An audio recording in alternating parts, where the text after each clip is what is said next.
Every day you and I get bombarded with negative news. Just like the body becomes what we eat, the mind becomes what we're putting in. It is important to listen to stories that not only gives you hope, but also inspires you and uplifts you. In this podcast, we're interviewing experts who will break down the solutions to the world's most pressing problems. And I promise you, if you listen to this podcast, you will not only stay informed, but you will also feel more energy in your life. Welcome to Greatcom Talks with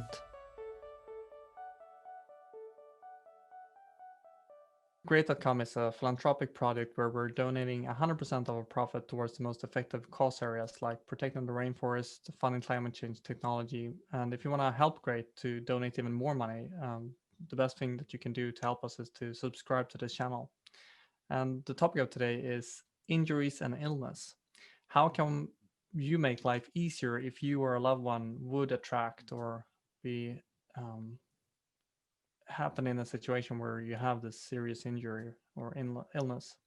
So to understand more about this, we have invited the CEO of CaringBridge, Liwana Ojala. So I would like to say, Liwana, welcome to this interview. Thank you so much for having me. I really appreciate it.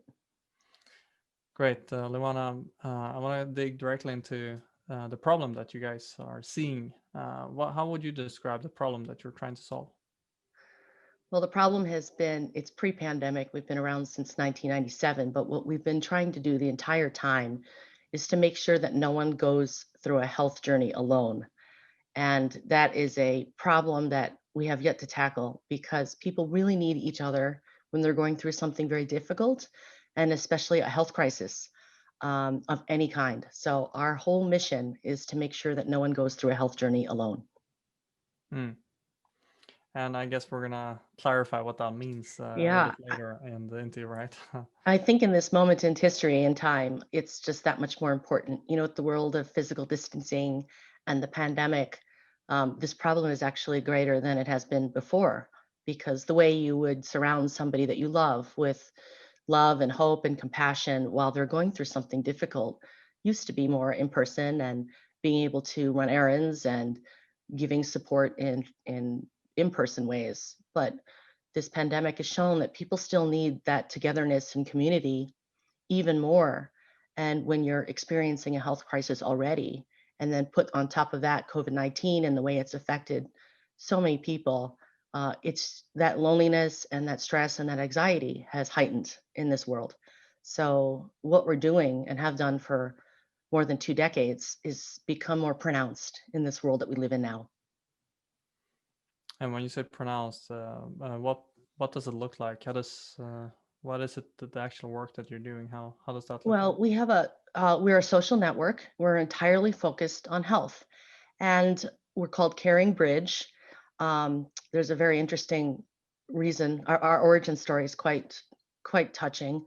Tell us. Um, I want to know. a couple came to a friend of theirs, Sana, who was a software engineer, and they said, "Can you tell all our friends because we're having a premature baby and we're going to the hospital and the baby's not going to make it? And would you be that friend that calls everyone?" So Sana Maring, our founder, started making a couple of phone calls. And remember, this is back in 1997. So this is pre any social networking use now, pre mobile revolution, pre pervasive use of email. That's how long ago that was. And so Sana made a couple of calls and realized as a software engineer that there has to be a better way. And so she created a website. And so that seems really very simple now, but way back in 97, it was quite a different and unique thing. And all of a sudden, she had the entire community of this family um, recognize sort of the heartache and the issues that went on during that time. And very sadly, the baby, whose name was Bridget, only lived for about a week. And Sana, who created the site, called it Caring for Bridget. Hmm. And that is our legacy. And we became known as CaringBridge when we became a nonprofit just a few years later. So really what we've always tried to solve is making sure that family is very connected during something very difficult. And we've been very consistent about doing that as a nonprofit for over 20 years. Yeah, that's not the first thing I'm thinking about. If I'm thinking about just having an injury, I would not think about the energy it would take me to update my relatives and family. Um, It's interesting, people say that, and then when they're in it, they understand. There's a practical application to CaringBridge, which is when you're going through something really difficult, there's a lot of communication that happens, and sort of retelling it and providing the details. I don't know what the equivalent, if they have this in other countries, but in the United States, there's a game called telephone, where you tell one person something, and then that person tells someone else, and then yeah. as a child, you're playing this game, and there's a lot of confusion that happens, especially when it's something serious. And there's a lot of medical terms and a lot of restrictions on what a person can eat or whether they can have visitors. And so, this one united location that can tell the information all at the same time to the community is a really practical, important resource for families. But there's an emotional aspect of it as well. When you cannot be physically with others, this idea that the community comes together to understand the feelings and thoughts that you have as the patient or the caregiver has as the caregiver. And then, of course, the community wants to be part of being the help and support that they may not be able to give physically. And I guess as a human, we are not no everyone is in this in a sense. Everybody probably have had a serious illness or know someone who had it. So one time in your life, you're probably gonna encounter this dilemma or Exactly. problem. Yeah. Although our origins were in premature birth and a family that experienced that loss, so many of the people who use our service have things like cancer and cardiovascular disease, mental health issues. We have been partnering with the Veterans Administration here in the United States to help veterans who are experiencing things like PTSD, helping their Office of Suicide Prevention so that they have an outlet for sharing their feelings and also, frankly, educate the community about what's happening with their health situation so that they can be part of that community even though they can't be there physically. At the moment, if you look at the website, it says that 1 out of 8 or even 1 out of 7 Americans use this platform. That seems like it's a huge thing in It, America. it is, about 300,000 people will come to a CaringBridge site every day. And last year we had about 40 million unique visitors come to use CaringBridge. And that is a combination of both people who are authoring a site, which 65% of the time is the caregiver.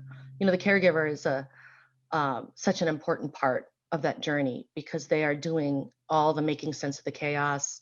They are typically the ones who are communicating, first providing the care, but then also engaging the community to help this patient, to help them get through it. So caregivers are a very important part of CaringBridge because they really are the voice for the patient when that patient cannot be the voice. And then, of course, there's the community who care and then don't know how to help.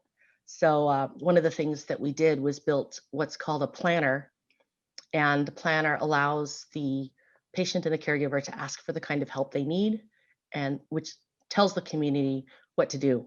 Um, in shorthand, here in the States, I call it solving the lasagna problem. Um, and that means when someone's sick in the United States, a lot of times they'll bring like lasagna to someone's house. And sometimes the lasagna isn't the thing they need. So we have partnered with organizations like GoFundMe and Meal Train to help with things like paying for your medical expenses as well as bringing meals when you need meals during whatever period of time in your health condition. That was a product launch that we did this year during the pandemic. So we're always trying to think about what tools, besides telling your story and allowing people that network to share photos and video and tell their story in their unique way, what other tools can we provide that help them get through this period of time so they do not feel alone? So what I'm hearing is two important functions of if you create a website like this, you would be able to update the status, what's going on, and you could also ask for support, help. Yes, exactly. And that support is so critical. And there's an emotional part and a mental part of helping people through a health journey. And then, of course, there's the physical part, which professionals play an important role, but also the community is too. There's practical things that, hospital networks cannot help you outside the clinical setting, and your community cares. So it really is a vehicle to allow your community to demonstrate the levels of care and what ways they can care for you in ways that you've asked. So we're the statistics about the use. Over 850,000 people have created a CaringBridge site in our history, which of course, they have large communities, not only in the United States, but also people all around the world who care about them as well. I start to see the benefit. My partner, she had a friend whose baby had to had a heart transplantation, Mm, and that was just insane. Like you it was so hard to be there for right. the family, so it was quite heavy to stand by and not knowing how can we support. So you're saying if this family would have had one of those websites, it would be much easier even for the people around them and for them to feel not so alone, I guess. Yeah, and connected. Because the Connected. connection is a very important part of a health journey. It's fairly well founded in research that emotional support is so critical to a person's path to healing. And it doesn't mean that the outcome will necessarily be a better clinical outcome, but that emotional support plays a very important role in having not only the patient heal, but also the caregiver as well as the community. During this pandemic, I lost a parent, and I would say that writing on CaringBridge, I'm the CEO, but I'm also now a CaringBridge user. I've been documenting my father's cancer journey for the last 2 years, and I think the last few months of his life, when we could not physically be with our family, this idea of communicating outward when I felt like I had the comfort to do it and not fielding all the phone calls and texts. It was the one location that I allowed my community to support me, and it was quite meaningful. So yes, there is people. You don't have to write chapter of your life. You can write a very quick update and have that be all that you're going to say that particular day. But there's other times when I think the healing process of getting the words out and writing your feelings is also very critical. And so CaringBridge allows a space for both of those things. And it's for any kind of health journey. It's not just for the way we started. In fact, in this pandemic, many more people are using it, of course, for COVID. And we've seen many more sites created as a result of that. Those folks, of course, when they get past COVID and they are able to go to the next stage, um, they're called long haulers, people who are surviving with COVID. Those folks will still need the support of their community, perhaps in other ways that we don't know yet. And then, of course, there's the terrible situations where people have passed away in the pandemic and their families have used it as a place to memorialize stories and things like that. So I think, though we've been at this since 97, I think this moment in time, it's that much more important to have your community surround you. And, we want to tackle the statistics that show there's a higher incidence of stress and anxiety and loneliness right now. um, we hope that, what happens in the next 6 months to a year with the vaccination process globally, that will alleviate some of those statistics. But um, one thing I know is people will always need their community, no matter what. So the work that we do is enduring and has been enduring. If I look at school and I think about we teach kids how to cook, how to understand economics. We teach social skills, partly maybe. So this is actually learning a skill on how to communicate and ask for support when in a very tough situation. So it's a skill. It is. Asking for help is one of the hardest things humans do. Not all of us are good at it, but that's what this technology has been enabling, the ability for it to make it okay. If and I can just compliment GoFundMe, they really changed the way, and who was one of our partners, of course, they really changed the way what it meant to ask for money for something. They have a very large number of campaigns on GoFundMe that are health related. So the partnership makes a lot of sense for us. But what what we're trying to do with our technology is make it okay to share your story, to ask for help, and then normalize that the community is there to provide that help. And that is really important to teach people. Um, I feel so proud that we're a place on the internet that doesn't do a lot of the things other social networks do. As a nonprofit, we've decided we are not going to sell ads. We're not going to sell your data. We are going to be as private as you decide for yourself. So your community can mean you and your parents, or you and your partner, or you and your kids only, or it could mean other sites we have at CaringBridge where hundreds of thousands of people will follow.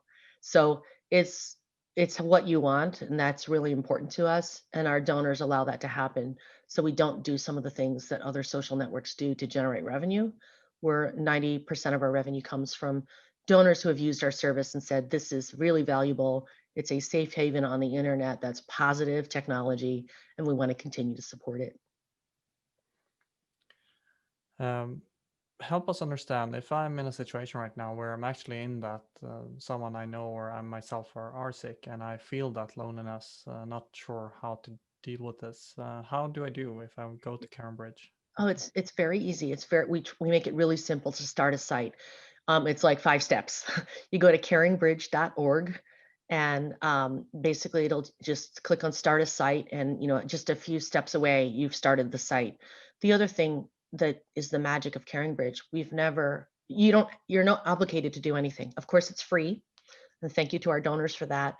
Um, you're not obligated to do it on a frequent basis. You could do it once, you could do it 5 times. We have sites that people have done it on the anniversary of something related to their health, for the last 10 years or the last 15 years. The other thing is that we always keep the site for as long as you want it. So the couple that used the site for having triplets 15 years ago, their 15-year-olds can go back and read the site of what they were experiencing that moment. The very first site, Baby Bridget, is still available for those parents, Joanne and Darren, to still read what they were experiencing in that moment. So it's really simple to start it, and there's no obligation to continue it if you want to stop. What we found is a lot of people do continue for a variety of reasons, because your health journey is your life journey. Lots of things happen in your health, and um, you will find different moments in your life where you may need that supportive community and the catharsis of actually sharing your story, whether it's for yourself or for a small community or a large community. That's really cool. Yeah, I it just is really cool. um, I'm very happy to see in this media world that there are positive things. And of course, it's shareable. So if you do share and you want to share your joy through your community, you can do it through other social media channels and share your journal or your page, or you don't have to do that at all. There's no obligation to do that. recently had a daughter, and what I started to do for her is a trauma diary. So every time she feels, experience an emotion that she cannot release herself, I'm putting a note and writing about that. And then 30 years later, she will be able to read upon the past that probably affected her a lot as an adult. So this is something similar where you can, yeah, you get to understand your past, which would be highly relevant at a certain age, I guess. Yeah, and I also have children. Congratulations, by the way. Thank you. I also have children, and I think what I've been documenting about my father's journey is not only his health journey, but many stories that I want my children to understand later. And as they're growing up, perhaps they're not consuming it quite in the same way.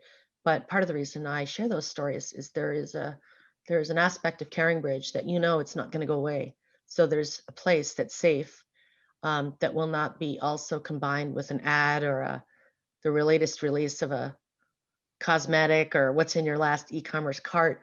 It's a very safe, pure space that is just about that story and just about that memory. And I think that's really important for us to have in this very highly cluttered media world. So I love what you're doing. It's very much in the spirit of what we're also trying to do at CaringBridge. The last two questions. So the first question is, what would you like people to do after hearing this interview? Any kind of support that you need, or Well, the number one thing is that if you or someone could use our service, use it.